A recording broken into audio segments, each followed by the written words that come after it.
ese momento a el tema de la teología, la filosofía y la ciencia, y la relación que existe entre estos tres elementos, tanto de contradicción como de complementación, en caso de que ello sea realmente posible y factible.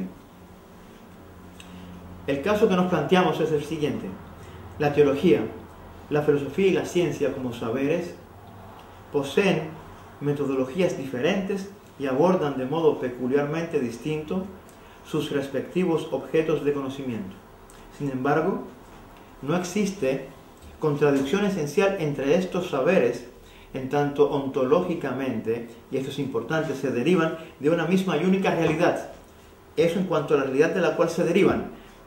Y antropológicamente, con relación al sujeto de conocimiento, constituyen modos de autoconocimiento y autorrealización del hombre como sujeto del saber. Ello nos lleva a preguntas básicas.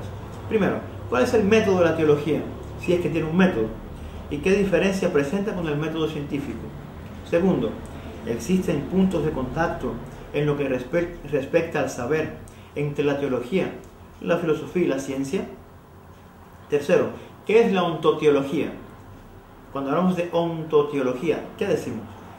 ¿Qué se entiende por ontopoiesis? Y un último elemento es ciencia, teología y conocimiento de Dios. ¿Contradicción o intercomplementación?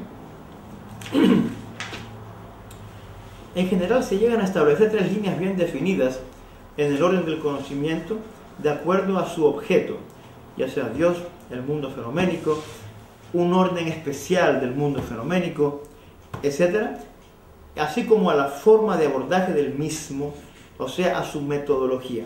En síntesis, eso sucede en la tradición del conocimiento, del pensamiento filosófico, teológico y científico de Occidente, pero puede ser algo que explique en general lo que sucede en el orden del saber de manera intercultural.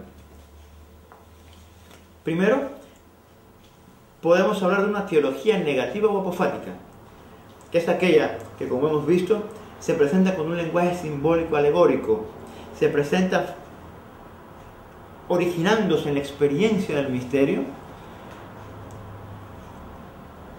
y parte de la afirmación de que resulta imposible representar el misterio como objeto de conocimiento, describir el misterio como principio objetivo de saber, y se puede sintetizar en el hecho, en términos de Heidegger, de que el ser, el sentido del ser, no se puede entender nunca ni como ente ante los ojos, o sea, algo que puede ser compatible con el conocimiento científico o racionalista, pero tampoco como ser a la mano, como ente a la mano. O sea, tampoco puede entenderse como algo, por supuesto, que puede reducirse a un principio utilitario.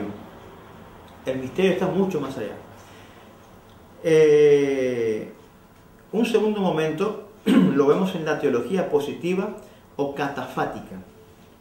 En Occidente la teología toma la forma de la racionalidad filosófica, de fundamento aristotélico, y ello más tarde se perfila y perfecciona en las ciencias positivas a partir del siglo XVII, en esencia con Leibniz y Descartes. Podemos afirmar que tanto la filosofía como ontoteología y la teología racionalista o intelectualista, si se quiere, que toma su fundamento de las categorías filosóficas y su metodología también de la propia filosofía, dan pie al desarrollo posterior de las ciencias positivas. Grandes paradigmas del racionalismo del siglo XVII, como son Descartes y Leibniz, son también grandes paradigmas del racionalismo científico que pone los fundamentos de la modernidad. Otro elemento es la ciencia y la filosofía en el sentido de episteme, como lo ve Aristóteles, de conocimiento de las causas, conocimiento racional de las causas. En este orden de la ciencia y la filosofía, vamos a llamarle racionalista, se desarrolla un lenguaje asertivo descriptivo. Se buscan afirmaciones claras y precisas en torno a su objeto de estudio. Se procura traer ante los ojos la esencia del ser, que se interpreta como presencia, una esencia fija, que Platón la percibe en las ideas, que Descartes la ve, por supuesto, en el concepto de Dios, el concepto de lo humano, y que en última instancia el propio Leibniz afirma que esos contenidos cognitivos y objetivos están introducidos de alguna manera en el ser humano, en el individuo, como mónada, como unidad sellada, autorreferente, que sencillamente observa lo real, percibe lo real, en la medida en que se abre a la aprehensión de las ideas puras. Como se percibe, toda esta tradición constituye una expresión neoplatónica occidental en cuanto al conocimiento de la filosofía, y a esto es lo que llamamos ontoteología, un concepto, más bien una praxis filosófica que busca comprender al ser en cuanto ser y definir de manera clara y precisa las causas del ser en cuanto ser. Por último, en la tradición occidental se verifica un fenómeno metarracional y existenciario, un fenómeno que se hace patente en Nietzsche y Kierkegaard, que comienza a desarrollarse de alguna manera desde Edmund Husserl y que se desarrolla en profundidad en el pensamiento filosófico de pensadores como Martin Heidegger, José Ortega y Gasset, Jean-Paul Sartre y Javier Zubiri. Esto es muy importante, especialmente en Zubiri y en Heidegger, por lo que aportan a una comprensión existenciaria de la experiencia del sentido del ser y a la deconstrucción de los presupuestos de un racionalismo filosófico y científico.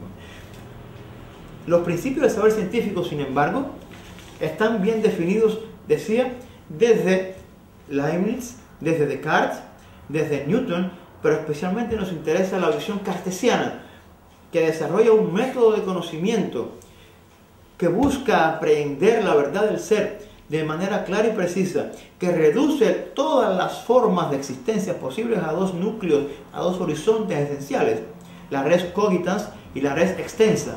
La res extensa es la esencia de la geometría y la res cogitans es, por supuesto, la esencia del pensamiento. De esta manera Descartes funda lo que es la base del pensamiento científico moderno. El punto es que Descartes aún imbrica la ciencia como tal con el conocimiento de los principios, de las ideas puras. Por eso dice: el único principio que tengo de certeza es el principio de mi duda, porque al dudar percibo que pienso, y al percibir que pienso adquiero la certeza de que existo. A partir de ahí puedo también tener la certeza de que lo que percibo en el orden experimental del mundo es real y preciso, cuando se fundamenta en los principios que define para lo que llamó la guía práctica del espíritu. Principios que no son otra cosa que aquellos que después desarrolla en el discurso del método. Los principios de la demostración, de la deconstrucción crítica del saber preestablecido, de la experimentación como principio de certeza de la ciencia positiva y, por supuesto, de la recapitulación y de la autocoherencia del sistema como una condición imprescindible para su condición de cientificidad. En este texto, para oponer de alguna manera lo que constituye el diferencial epistemológico metodológico entre la ciencia positiva y la teología en general, hacemos sencillamente una comparación, más que una comparación, un abordaje crítico de las afirmaciones de carácter científico supuestamente realizadas por el conocido pensador científico británico Stephen Hawking en su libro más reciente, The Grand Design, el gran diseño, referido precisamente a la arquitectura del universo, donde afirma claramente la inexistencia de Dios, la no participación de Dios en el proyecto del universo y la autosuficiencia total de los sistemas y los modelos físicos para autoexplicarse, prescindiendo totalmente de la presencia de Dios. El problema aquí no es la negación que hace Hawking de la existencia o no de Dios, no nos interesa eso. El problema, de hecho, no es nada nuevo. El problema está aquí, en que Hawking va a negar la existencia de Dios a partir supuestamente de los propios fundamentos de la ciencia. Pero para poder negar la existencia de Dios, tiene que emitir un juicio que ya adquiere una dimensión ontoteológica y por tanto esencialmente filosófica. O sea, tiene que referirse al problema del ser en cuanto ser. Tiene que referirse al problema del todo, que no puede ser objeto de la ciencia, porque ese todo absoluto ontológico es precisamente aquello que engloba la ciencia misma y tendría que salir de sí misma y colocarse en un punto abstracto fuera de sí misma y fuera de ese todo para poder ver de manera clara y precisa y científica ese todo y afirmarlo o negarlo. Es la propia contradicción del racionalismo filosófico. Pues precisamente en este punto Hawking nos enseña y nos muestra qué es lo que no puede hacer el científico, qué es lo que no puede hacer la ciencia: buscar enfrentarse a la totalidad del ser en cuanto ser desde los presupuestos ónticos y no ontológicos de la ciencia, porque solo la ciencia puede abordar un orden específico de fenómenos, pero no la totalidad del ser. Y aquí Stephen Hawking comete la violación fundamental que de alguna manera había cometido tradicionalmente la propia teología, la de entrometerse en el orden de un saber que no le corresponde, así como la ciencia. Y tenemos ejemplos totales en el caso del propio Giordano Bruno, en el caso de Galileo, en el caso de Copérnico, en fin, en muchos casos en que el saber teológico niega el saber científico.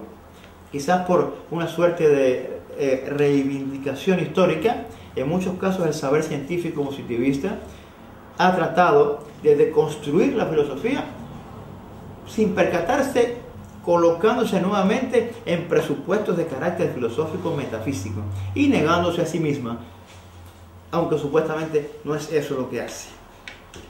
Podemos, para ir concluyendo, preguntarnos: ¿existe entonces una contradicción absoluta entre ciencia, filosofía y teología, o puede alcanzarse cierta complementación? Dejemos que los propios científicos, algunos de ellos sin duda de los más grandes de la propia contemporaneidad, nos respondan a esta pregunta. Isaac Newton afirmó: el conjunto del universo no podría nacer sin el proyecto de un ser inteligente. Max Planck acentúa el hecho de que no hay contradicción alguna entre religión y ciencias naturales y da un paso más allá, afirmando que ambas son perfectamente compatibles entre sí.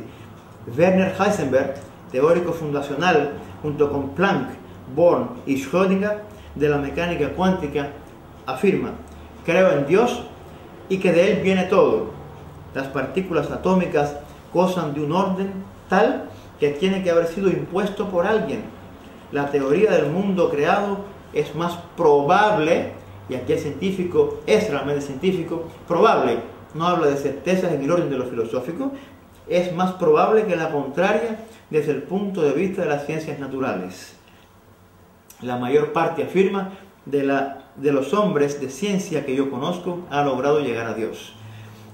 El descubridor del genoma humano, Francis Collins, afirma siempre que su fe en Dios como creador del orden universal le permitió vislumbrar el trabajo de Dios, el descubrimiento mismo del genoma humano.